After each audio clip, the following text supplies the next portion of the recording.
Hey, this is Akshay, and welcome to the second video in this series on estimations. In the last video, we looked at why we are very likely to be wrong about time based estimates. And today, we're going to talk a little bit about the repercussions that has on senior developers, tech leads in the team, or on the entire team, depending on who is supposed to give the right answer to this question about when will this get done. Imagine you being wrong about almost every story in terms of the time estimate that you gave. There are a lot of other people who are dependent on you, your managers, your POs, other teams, your clients. They're all dependent on you being right about this answer. And so you get to hear about it quite a bit if you're wrong. Um, so people will tell you, hey, you said that this will take 2 days, but it's not, it's taking much more than that. And if that happens again and again, it's going to build a lot of pressure for you as a senior person in the team, or even the entire team as a whole, if everybody has participated in coming up with this number. And people react to this in two stages and in different ways. So we're going to take a look at that a little bit. So the first phase is during estimation itself. Now, during estimation, one of the things that one of the traps that people fall into is analysis paralysis. Right, so you realize that this is a difficult question to answer. I'm probably going to be wrong about this. I'm not feeling confident, and so the direction that you take is to find out all the information that you can about this particular thing.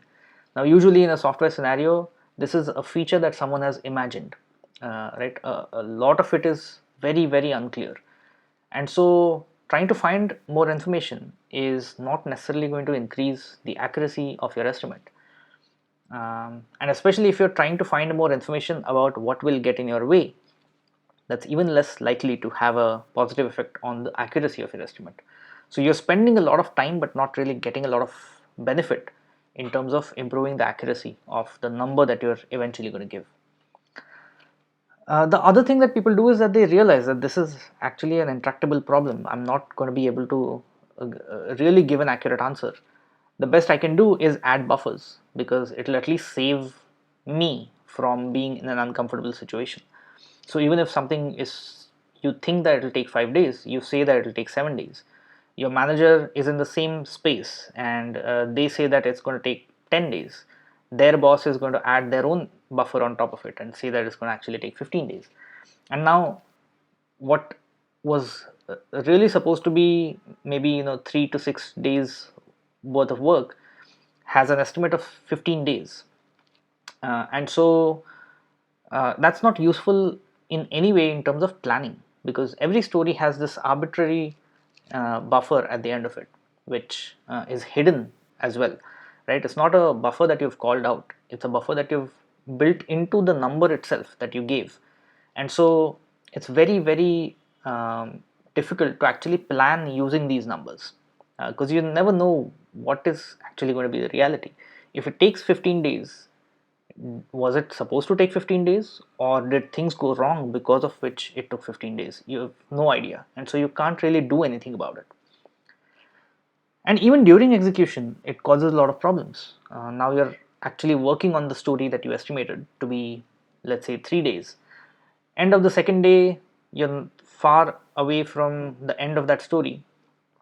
Immediate reaction is that quality suffers, right? You're not going to take care of some of those edge cases. You're not going to automate the tests that you thought you will automate. You're not going to do the refactoring that you thought you will do. And so now you're really in this mode where you just want to be right. You just want to finish it within the time, because otherwise you're going to be in an uncomfortable situation. And you're doing these things to just avoid being in that uncomfortable situation.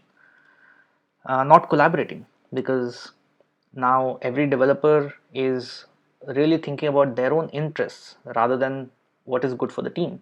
So if another developer is stuck on something and they need your help, the thought that will come to your mind is, what about my story?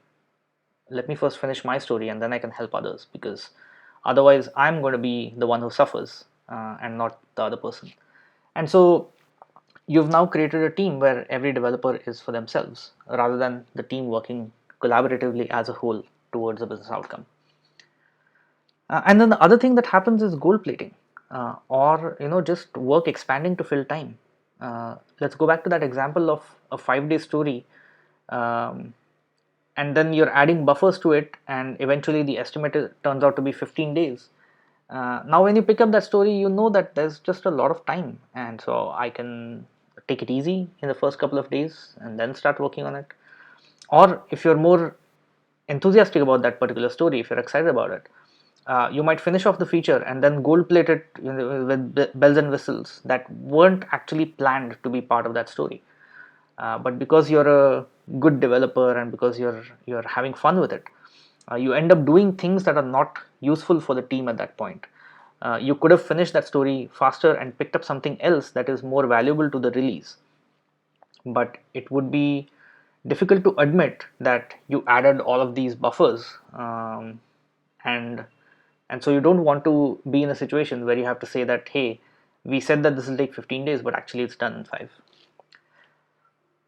And eventually when the team retrospects on all of this and tries to figure out, okay, are we doing well, are we not doing well, what's getting in the way, what can we do to make it better, it turns into a blame game, both for yourself, where you're saying that, hey, I'm just not a good developer, I can never stick to whatever was the time committed on that particular story card, and you feel bad about it, and you get into a vicious cycle with that problem.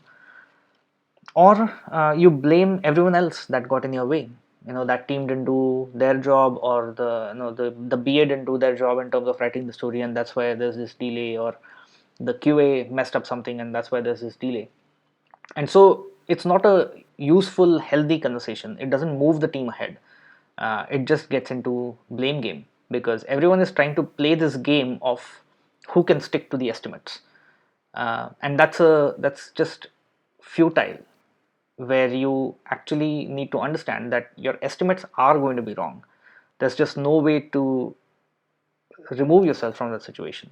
And so instead of this futile effort of sticking to the estimates, let's talk about the real problem. Let's talk about what is actually getting in our way.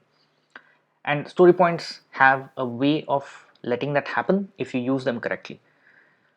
The point of a lot of this explanation is that a lot of teams adopt story points, but they still fall into these same problems. And so there you're not really doing anything better for yourself if you're falling into these same traps even while using story points. So that's something to keep in mind, and we'll look into that a little bit more towards the end of this series in the anti patterns.